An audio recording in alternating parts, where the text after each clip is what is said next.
Hello everybody and welcome back to another episode of Skyrim modding here on Split Couch Games. My name is Ben and today we've got a little bit of a different video for you. Instead of going through a specific load order that has specific intentions, today we're going to be talking about something that I feel just kind of needs to be talked about on this channel. And that is the do's and don'ts of modding with Skyrim. And this is going to cover a lot of different things, including general mod rules in terms of, load order and that kind of thing, as well as best practices and all that. It is also going to cover interacting with the modding community.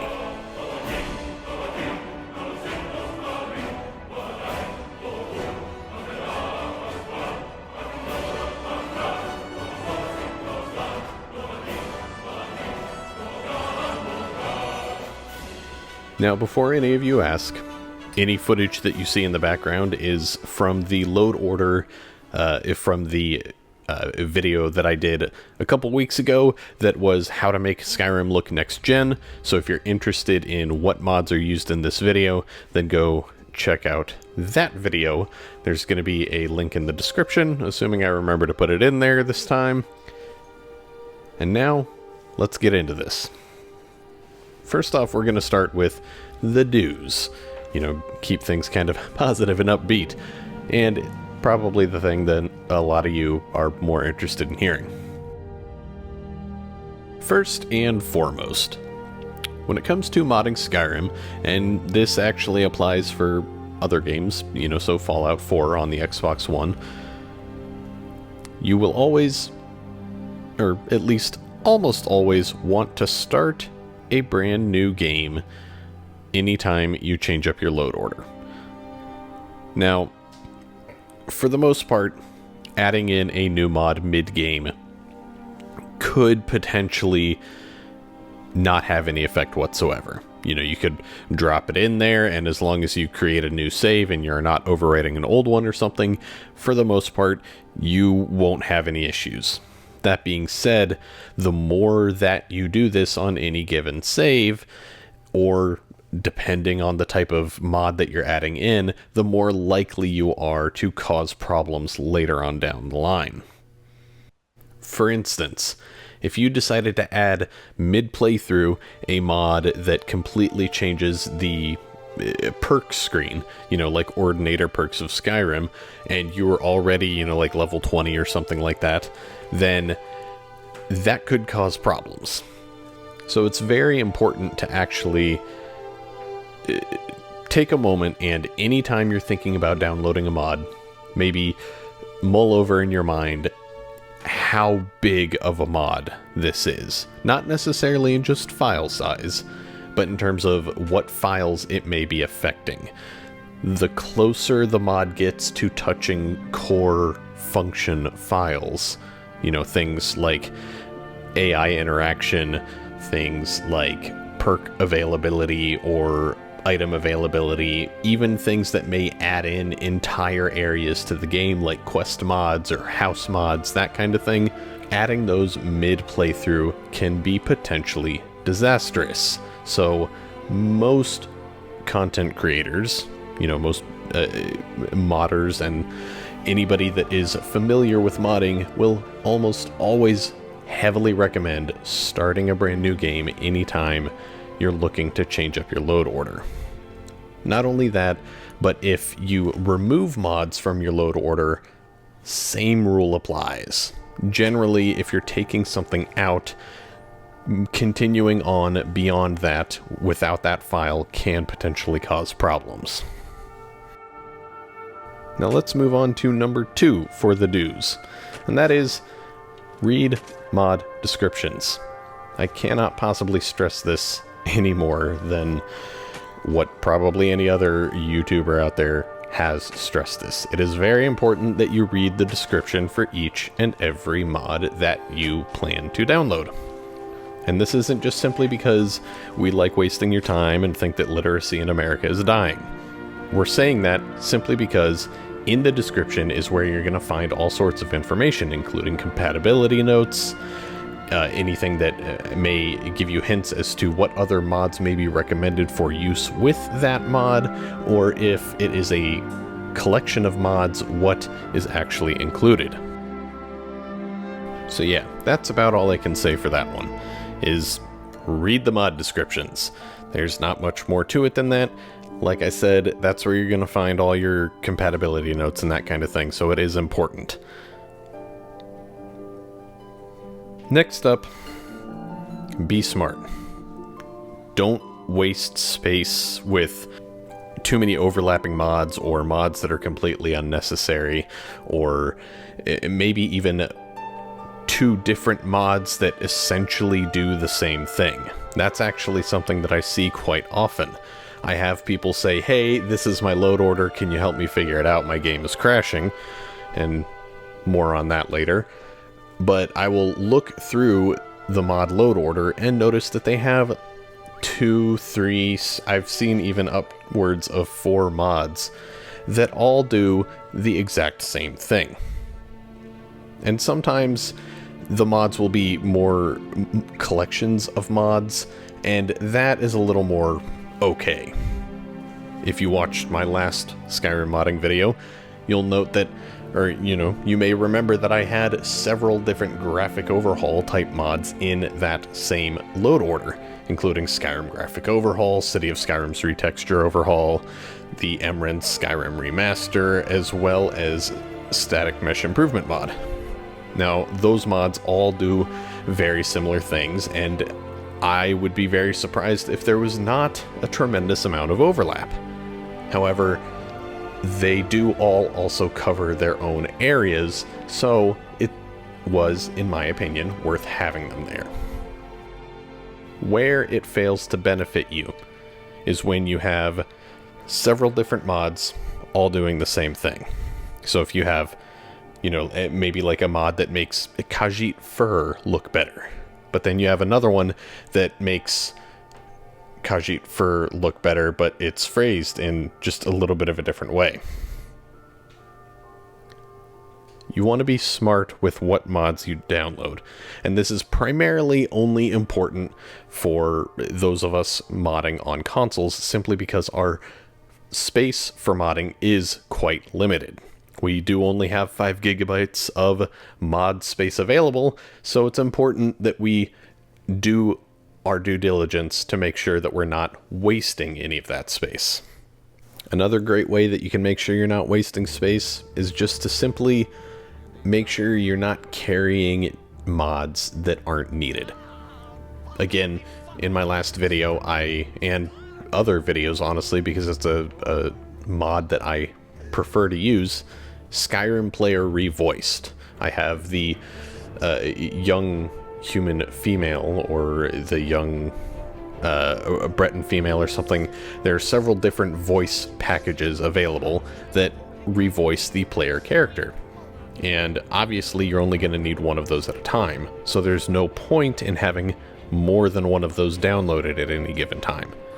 Now obviously this is going to branch out beyond just player voices, and it will go into things like retextures, or even like new hairstyles and that kind of thing. You shouldn't download a tremendous number of mods that all do the same thing. Hairstyles are kind of a great example, because you can find plenty of different hair mods out there, but honestly, having that much choice isn't going to benefit you. You should just find a couple hairstyle mods that you like, maybe download them one at a time, test them out, and then find the hairstyle you want to use for your upcoming playthrough, and only keep that one mod. Next up, we have one that is probably a little bit more of a tip for people that are new to the modding scene, and that is if you're making a new mod list, whether it is a brand new mod list, or even if you have a little bit of a starting point that you got from someone else's video, but you're wanting to add to it, it would be best to either take that starting point or a completely vanilla playthrough, get through the beginning, save, and then slowly add mods in. making sure that you're placing them in the right load order and that kind of thing. After a while, you will get used to where things go in load orders and what mods are more likely to break the game.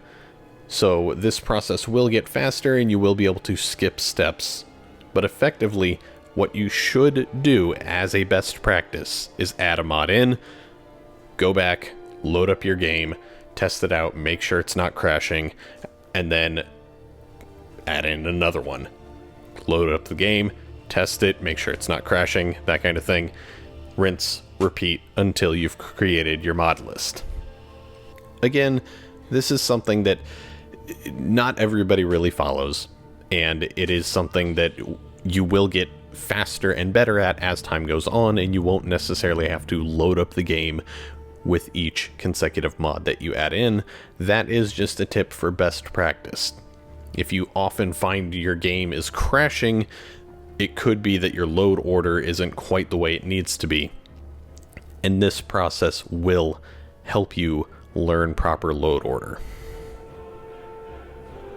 And that actually brings me to my next point, and that is you want to learn how to build the proper load order. Code changes and that kind of thing are typically something that are going to want to go up higher on the mod list, with minor things like simple retextures and that kind of thing lower on the list. Now obviously you are going to want to, as I said before, read the descriptions of the mods to figure out where exactly they would best fit, because some mods do explicitly say to put them at the bottom or even below other popular mods that are often used with that mod and that type of thing. The easiest way to think about load order is the more it affects the game. So if it affects core systems, again, like AI behavior, combat, perks, that kind of thing, those mods are typically best loaded earlier on rather than later.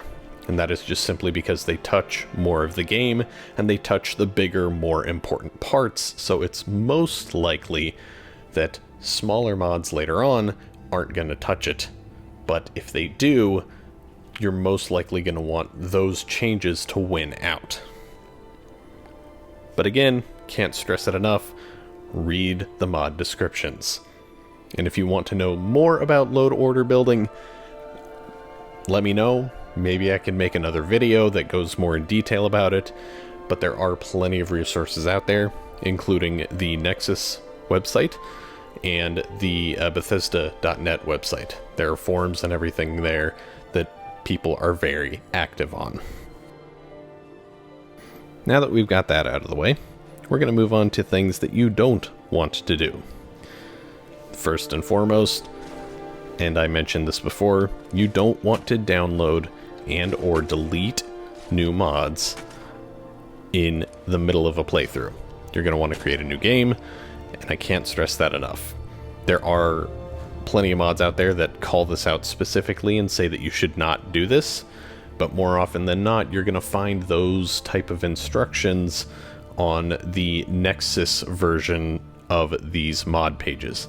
And that's primarily because the Nexus version, obviously dealing with the PC version of the game, is more likely to have people wondering if it can be uninstalled mid-playthrough and that type of thing.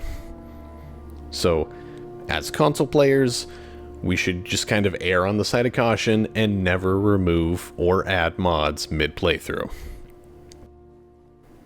Now this next one is kind of minor, as these aren't in any particular order. And this is, don't get lazy. You're going to want to do everything you can to keep your load order clean. The more you mod with Skyrim, or any other game for that matter, the more you're going to learn that there are certain mods out there that really have very minimal impact to the game. You know, whether it is simple texture replacing mods, or maybe something very, very minor like adding in music and that kind of thing. You're going to come to the conclusion that these mods, realistically, it doesn't matter where in the load order it goes, So you're just going to download it and leave it at the bottom.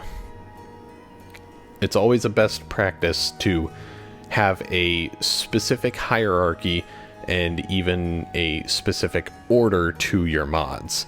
So even though that mod you just downloaded, it maybe doesn't matter if it's at the top, bottom, or middle of your load order, you should still group it together with other mods of a similar type.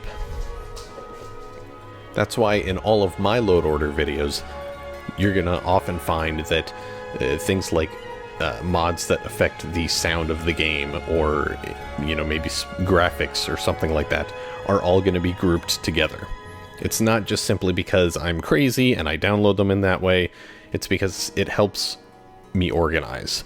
That way, if I find out later on down the road that, the mod that I just downloaded isn't going to be compatible with the mod that I love using, I'll know exactly where to go in my load order to find it and delete it. Next up, don't give up. If your game starts crashing, just try and figure out why. Again, going back to the reading the description of the mods, you're going to want to do that. Make sure you don't have any conflicts in your load order or anything like that. And if you are doing, again, what I mentioned before, and you're going through a, step-by-step, like I download one, test out my game, make sure it doesn't crash on launch, that kind of thing. If you're doing that process, then this should be fairly easy. However, if you build out a big long load order, maybe you got one off the internet, that kind of thing, and it's crashing and you don't know why, there are ways to find out. Obviously, if you build the load order yourself, it's going to be much easier to figure that out, but there are ways to troubleshoot it. Typically, you're going to want to look for commonalities for when the game crashes. Like if, for instance, the game crashes anytime you get near big bodies of water, chances are there's a problem, whether it's a conflict between mods or maybe just a simple load order issue with water specifically. If the game crashes anytime you kill an NPC, maybe there's something wrong with the combat. It's pretty simple to work out. If the crashes seem kind of random and there's no consistency in between them, then there is most likely a common link. And that's going to lead me into my next point. You don't want to get overzealous. You have to remember that, assuming, like me, you are modding on either Xbox One or PS4, this is still a video game console. It is not a big beefy gaming PC that costs you, hundreds or thousands of dollars. It is a console, and it can only handle so much, and that's part of why we have that, 5 gigabyte limit on our mods. Just simply because you can download, 92 or more mods doesn't mean you should. The game can only handle so much, and the more mods that you add in, the more taxing it is for the game to actually run. The longer your mod list, the more memory the game is going to be taking up simply loading. So yeah, like I said, just don't get overzealous. Try and keep your mod list to a understandable limit, and don't push the game too hard graphically. Again, just because the mods are out there, and just because you can download all the best graphics mods in the game, doesn't mean that you should. If you push your console too hard, whether it's running out of memory or the graphic fidelity that you're asking of it just simply isn't possible, the game will crash. And if the game does crash, and again, leading to my next point, don't expect other people to solve all of your problems. This goes into communicating with the modding community, be it YouTubers, the mod authors themselves, people on forums, anything like that. Asking for help is definitely okay, but you don't want to ask someone to fix your entire load order. You shouldn't be going on to forums and, first time there saying, here's my load order of, 70 mods. my game is crashing, help. You should try to do at least a little bit of the work yourself and help them help you. Or if you come across a mod that you want to use and it has some notes in the description of where to place it in your load order, but that conflicts with other instructions from other mods and you're not sure where to place it, then you can ask for that kind of help, because that is typically very easy to give. But asking a YouTuber or a mod author or some random person on the forums to sort through your really long list of mods to help prevent your game from crashing is not acceptable. You have to keep in mind that we are all people too. Chances are we have jobs and or families to take care of. Again, asking for help is okay. If you don't know something, if you're unsure, if you're completely stumped as to why your game is crashing, ask for help. That's okay. It's allowed and encouraged. Just don't go into it expecting other people to fix everything about your game. So that is pretty much all I have to say about the do's and the don'ts of modding Skyrim. Now, if you have any questions, again, feel free to ask. No, I will not solve all of your problems, but I will help you as best as I can. If you like this video, be sure to give it a like, subscribe, all that kind of stuff. If you have any questions, anything like that, drop a comment below. Heck, even share this video with all your friends. That's all I have to say today. My name is Ben, and I will see you guys next time on Split Couch Games.